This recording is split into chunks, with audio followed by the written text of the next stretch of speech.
կա Հենրիխ Դանիելյանը, կամ Դանիելյանը, թե այս գործի մասին, թե նմանատիպ այլ գործերի մասին, որոնց համար պարբերաբար հատուկ եւ շատերը լինում են դատարանի բակում, աջակցելու այս կամ այն քաղաքական գործիչներին, այսօր ի դեպ նաեւ այս համատեքստում կարծեք ակցիա ունեք, ինչ սպասել, ինչպես կանխել այս կանխատեսելի սցենարները, ձերբակալություններ, կալանավորումներ եւ այլն։ Բարև ձեզ մենք այս 7.5 տարի է տեսնում ենք նույն ձեռագիրը, ցավոք սրտի մեր ներկայությունը դատարանների հայաթներում ոչ թե պակասում է, այլ ավելանում է, որովհետև ավելանում են շինցուկ քրեական գործերը, ավելանում են քաղաքական ռեպրեսիաները, որոնց միջոցով Փաշինյանը փորձում է ապահովել կամ ապահովագրել իր իշխանությունը։ Նիկոլ Փաշինյանը նոր ռեպրեսիաների է դիմել, հիմա նրանք քաղաքական որոշում են կայացրել, որպեսզի որ համայնքապետերը, որ չեն ենթարկվում իշխանության որոշումներին, հայտնվեն բանտերում եւ ըստ նրանց ծրագրի այլ նոր մարդկանց նշանակեն, ովքեր կենթարկվեն նրանց ծրագրերին եւ այս խոշտանգումների եւ քաղաքական հետապնդումների հերթական զոհը Մասիս խոշորացված համայնքի ղեկավար Դավիթ Համբարձումյանն է, ով երեք Մոսկվայից վերադարձավ իմանալով, որ կալանավորվելու է, բայց ամեն դեպքում վերադարձավ, որպեսզի պայքարի այստեղ հանուն այլոց նաև ազատության եւ մենք այստեղ ենք ասելու, որ մենք չենք զիջելու, չենք սակարկման ենթակա չենք համարում որևէ բան, որը միտված է Հայաստանի Հանրապետության եւ Արցախի անկախությանը եւ պետականությանը պահելու եւ մեր այս ընթացքը կասեցնելու համար պայքարին։ Այսինքն, այսօր գնում է կործանարար ընթացք եւ այս ընթացքը տանելու է մեր երկրի ամբողջական քանդմանը։ Նիկոլ Փաշինյանի ոչ հայանպաստ գործողությունները բերում են նոր քաղբանդարկյալների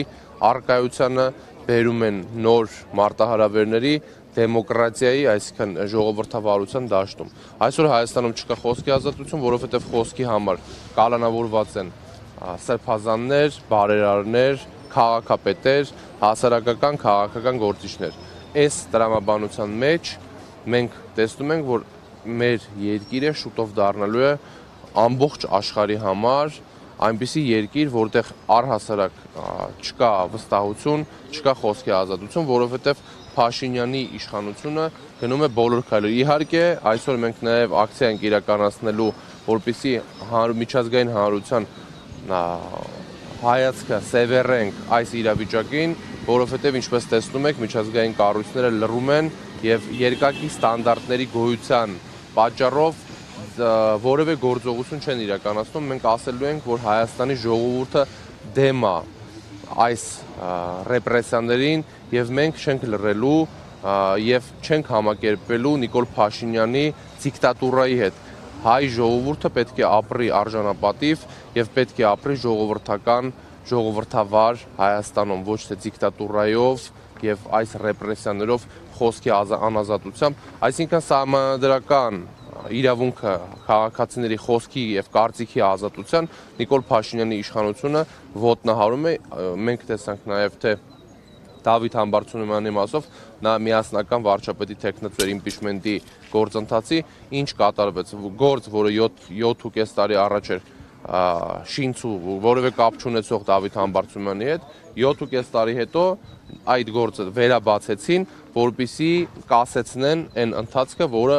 թափ էր հավաքում ընդդիմության շրջանակներում, ընդդիմադիր օրակարգը փորձեցին փոխել եւ մենք այսօր պետքա փաստենք, որ որևէ ձև մենք չենք սակարկելու, որևէ ձև չենք լռելու եւ մեզ հնարավոր չի վախեցնել։ Հանրապետականները ապացուցել են, որ ոչ բանտերից են վախում, ոչ որևէ քաղաքական հետապնդումներից։ Մենք մեր հայրենիքի համար ենք պայքարում, լեգիտիմ ենք համարում մեր քայլերը եւ միակ հնարավորությունը համարել ենք եւ համարում ենք այսօր միակ օրակարգը ընդդիմադիր, դա իմպիչմենտի գործընթացն է։ Ցավոք սրտի մեր տեխնացուին բանտարկել են, կալանավորել են ապօրինի շինցու քրեական գործի շրջանակներում։ Դեռ դրա մասին խոսան մեր պատգամավորները, դեռ չենք որոշել, դեռ ընթացակարգը չգիտենք, թե ոնց է լինելու, այսինքն 3 ամսից ուժի մեջ կմտնի, 6 ամսից ուժի մեջ կմտնի, մինչև ուժի մեջ մտնելը Դավիթ Համբարձումյանը համարվում է իմպիչմենտի թեկնածուն եւ այդ տրամաբանությամբ է քայլերը շարունակվելու։ Մնացած այսինքն իրավական խնդիրների մասին, թե ոնց է իրավական ձևաչափը լինելու դասավորվածության, խոսեն, պատիվ ունեմ խմբակցության պատգամավորները, բայց մենք այսօր պետքա փաստենք, որ դա քաղաքական հետապնդում է, ակնհայտ քաղաքական շինցու քրական գործի շրջանակներում Նիկոլ Փաշինյանը փորձում է Մասիս խոշորացված համայնքում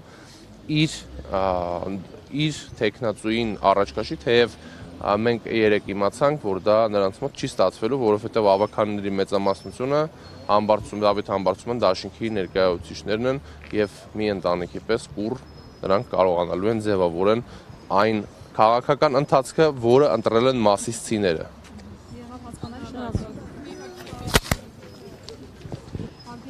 24 նյուզի հարգելի